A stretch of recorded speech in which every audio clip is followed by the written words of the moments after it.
Saudara, terima kasih Anda masih bersama kami dalam Kompas Aceh. Hingga hari kelima pelaksanaan Operasi Keselamatan Selawah 2025, Direktorat Lalu Lintas Polda Aceh mencatat telah memberikan teguran kepada hampir 3.000 pengendara yang melanggar lalu lintas di seluruh Aceh. Teguran yang diberikan kepada pengendara yang tidak memakai helm dan juga melanggar arah.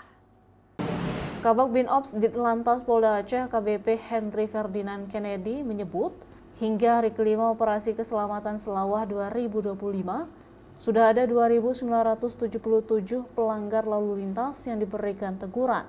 Teguran yang diberikan itu karena pihaknya mengedepankan kegiatan yang primitif, preventif, dan humanis dalam rangka meningkatkan disiplin masyarakat dalam berlalu lintas. Rata-rata jenis teguran yang diberikan karena tidak menggunakan helm dan melawan arah. Sementara Ditlantas juga mencatat sudah 13 kejadian kecelakaan yang merenggut 2 nyawa di jalan raya. Penyebabnya mayoritas karena pengendara menyalip kendaraan lain.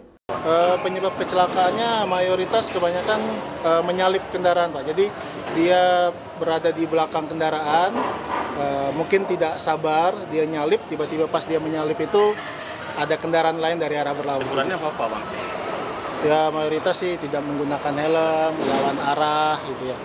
Oh ya, kemudian dalam operasi keselamatan ini kami juga melakukan uji alkohol dan juga narkoba kepada para driver angkutan umum maupun barang.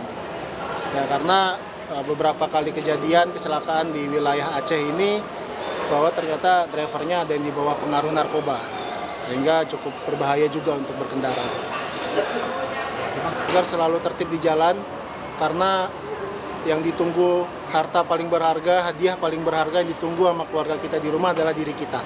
Jadi lebih baik kita berhati-hati di jalan, tetap jaga keselamatan, patuhi aturan berlalu lintas yang ada. Dalam operasi keselamatan Selawah ini, Polantas Aceh juga melakukan pemeriksaan urin kepada sopir mobil penumpang karena beberapa kecelakaan di jalan raya di Aceh penyebabnya karena sopir di bawah pengaruh narkoba dan alkohol.